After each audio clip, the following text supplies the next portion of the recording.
नमस्ते, मेरा नाम है अनीशा रॉय और आज मैं कुछ बहुत इम्पोर्टेंट समझाना चाहती हूँ आप सबको कि देखिए ये ट्विन फ्लेम जर्नी में जैसे आप जानते हो ना, थर्ड पार्टी आ जाते हैं, आप दोनों अलग हो जाते हो, तो बोला जाता है आप अपने आप को अपलिफ्ट करो, हाई वाइब्रेशन में जाओ।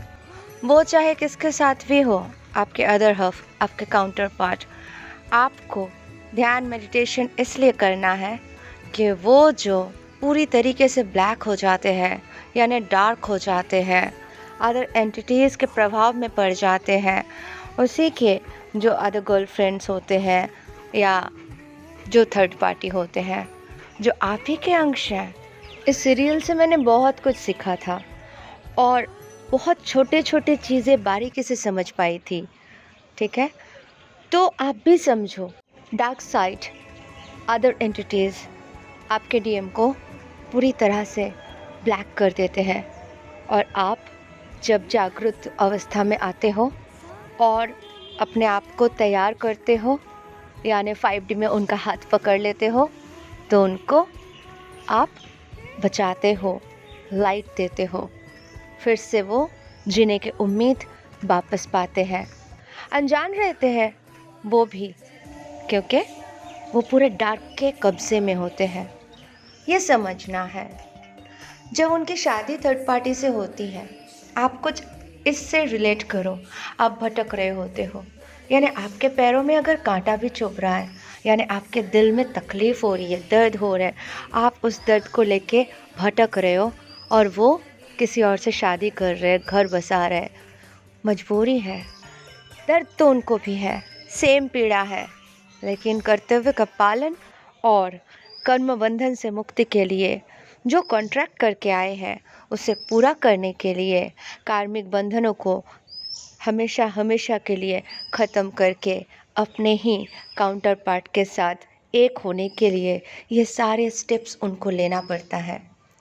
तो ये दोनों शॉट से आपको समझ में आया कि किस तरह से हमें समझाया गया है कि हमें अपने आप को क्यों आगे बढ़ाना है, क्यों अवेयर होना है, क्यों सीखना है, क्यों हमें डिवाइन से कनेक्ट होना है, क्यों।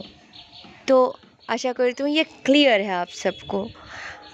बहुत इम्पोर्टेंट बातें हैं जो हम समझते नहीं हैं। हम सोचते हैं कि क्यों ऐसा हो रहा है, क्यों थर्ड पार्टी है, क्यों भगवान जी आप सुनते नहीं हो। एक ही बातें घुमा घुमा के सोचते रहते हैं और बस उलझते रहते हैं। ऐसा नहीं है, बहुत से सिस्टर्स ब्रदर्स बाहर आए हैं इस मैट्रिक्स से। तो अभी तक जो सोच रहे हो कि मैं परेशान हूँ, मैं क्यों नहीं कर पा रही हूँ, तो इनर वर्क करो, समझदारी लाओ। बहुत ज़रूरी है कि आपको जागृत होना है, शुभ शुभ काम करना है, बेजान जानवरों को फिट कराना है। ठीक है, पशुपतिनाथ जी के जैसे आपको भी काम करना है।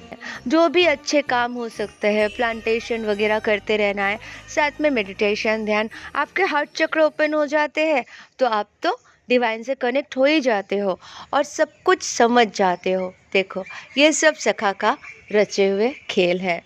ये एक मैट्रिक्स है, एक वीडियो गेम है। सखा मुझे एक एक बात बताते गए कि देखो, हम एक ऐसे दुनिया में है जहाँ पे लिलीपुट है। ये छोटे छोटे घर, छोटे छोटे गाड़ी, छोटे छोटे रोटी, ये पहले भी मैंने वीडियोस बनाया था। तो धीरे धीरे जैसे हम समझने लगे ना कि वीडियो गेम क्यों बोलती हूँ मैं इसको। देखो, आप लोग जो गेम्स खेले हो ना, आप जानते हो ना, जब आप गेम खेलते हो आपके हाथ में जो बटन्स होते हैं, आप उसे लेफ़्ट राइट अप डाउन कर सकते हो, जंप करा सकते हो। ठीक है, तो आप उसके साथ खेल सकते हो और उसको स्कोर करना है आपको, एक के बाद एक स्टेप लेके आगे जाना है। इस तरह से वीडियो गेम डिज़ाइन होते हैं और आपके प्लेयर जो आपके हाथ में होते हैं, आपको उसको जिताना होता है। तो आप जितने बार वो मर जाता है प्लेयर, उतने बार फिर से खेलते हो। खेल खेल के आप क्या करते हो, उसको जिताते हो, क्योंकि वो आपके प्लेयर है। ठीक है, आप ही हो, आपके अवतार सेल्फ है, ऐसा है गेम जब खेल रहे हो। एग्जैक्टली रियलिटी में वही होते हैं। हमारे जो हायर सेल्फ है, उनके पास हमारे रिमोट कंट्रोल है और हम खेल रहे हैं। लेकिन यहाँ पे क्या होता है, हमें दौड़ना, जंप करना, इन सारे चीज़ों में हम उलझते रहते हैं और हम उनके कंट्रोल से बाहर चले जाते हैं क्योंकि हम इस मैट्रिक्स में फंस जाते हैं। ये वीडियो गेम थोड़ा बड़ा है, थोड़ा उन्नत मान के है ना, जो नेचुरल लगते हैं, लेकिन है तो हम रोबोट ही। क्यों? क्योंकि हम इटर्नल तो है ही नहीं ये शरीर, ये तो जाने वाली है। कौन है इटर्नल? कॉन्सियसनेस। तो कॉन्सियसनेस लेके हम आए हैं, गेम खेल रहे हैं। और भी बहुत इम्पोर्टेंट बातें हैं। आप सबको पता है, एक कार्टून आते थे बहुत पहले से, बहुत फेमस है, उसके ऊपर बहुत चर्चाएं हैं। सीमंस कुछ नाम है, मैं उसके ऊपर रिसर्च कर रही हूँ, आप सबको फिर डिटेल में बताऊंगी। उसमें जैसे मतलब 10 साल 12 साल पहले की जो प्रेडिक्शन है वो आज घटित हुआ है। इवन ये रोबोट से लेके जो एआई है, ठीक है, डोनाल्ड ट्रंप के ऊपर भी बताया गया था कि वो पहले प्रेसिडेंट बनेंगे, फिर वो 2024 में वापस से प्रेसिडेंट बनेंगे। तो ये सारे चीज़ें ना प्रेडिक्ट किया हुआ था उस कार्टून में, जो एक के बाद एक सच होने लगा और एप्रोप्रिएट। जैसे हम बोलते हैं ना, भविष्य मालिका में जो कहा गया है वो सारे चीज़ें आज होते जा रहे हैं। तो एग्जैक्टली वो कार्टून में जो बताया गया 20 साल पहले, 15 साल पहले, वो आज घटित हो रहा है। ठीक है, एग्जैक्टली वैसे ही बहुत सारी चीज़ें। ये कैसे पॉसिबल है? एक रैप है, एक सॉन्ग है जो 2013 में किसी सिंगर ने गाया था, वो रैप है। एग्जैक्टली उसमें बताया गया है 2020 कोरोना, मतलब कोविड के बारे में 2020 कोरोना ऐसे पूरे उसने गाया है, और ये 2013 में रिलीज़ हुआ था। तो ये सारी चीज़ें चौंका देने वाली हैं कि एग्जैक्टली इन लोगों को कैसे पता। तो ये लोग कौन है? ऑब्वियसली फ्यूचर से आए हैं, है ना, जिन्हें सब कुछ पता है। जैसे भविष्यवाणी पढ़ पढ़ के लोग बता रहे हैं, और वैसे ही कुछ ऐसे साइंटिस्ट है, कुछ ऐसे सिंगर्स है, कुछ ऐसे लोग हैं, ये लोग कैसे बहुत कुछ जानते हैं, एडवांस सिविलाइजेशन से आए हैं, इज़न्ट इट? तो समझना है कि हम भी एडवांस सोल है, हम भी आए हैं, हम भूल गए थे, भटक गए थे, तो हम वीडियो गेम के अंदर फंस चुके हैं।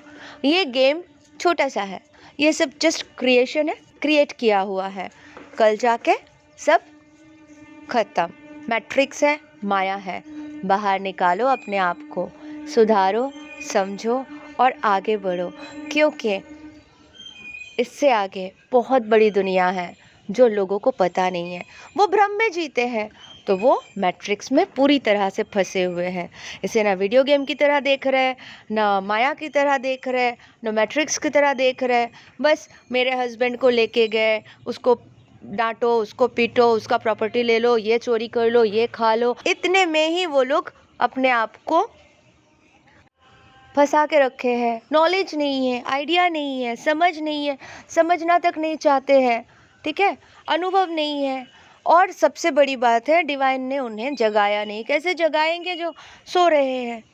तो आप जाग जाओ और इस सारे खेल को एंजॉय करो, मज़े लो और बड़े प्यार से जियो, एंजॉय करो, बस हर एक पल को देखो, अपने आप को प्लेयर समझो, ऑब्जर्वर बनो, क्या क्या हो रहा है सिर्फ देखते जाओ, सुनते जाओ, समझते जाओ। कोई बात नहीं करना है, सिर्फ एक्सपीरियंस गैदर करो और खुश होते जाओ, क्योंकि इसके बाद बहुत ब्यूटीफुल लाइफ है जो हम अपने कॉन्शियसनेस को एकदम हाई लिफ्ट कर लेंगे। 540 पे पहुंच चुके हैं, 540 को क्रॉस कर देंगे, यानी स्कोर बढ़ा लेंगे, यानी लव के फ्रीक्वेंसी में, परमानंद के फ्रीक्वेंसी में पहुंच जाएंगे। तो क्या हो जाएगा? हमारा वीडियो गेम का स्कोर भी बढ़ गया, हमारा गेम भी सक्सेसफुल हुआ और हमारे जीवन भी सक्सेसफुल हुआ। इस जीवन को एक गेम की तरह देखें और बस एंजॉय करें अपने जीवन को, ठीक है? Thank you so much, love you all, God bless you all.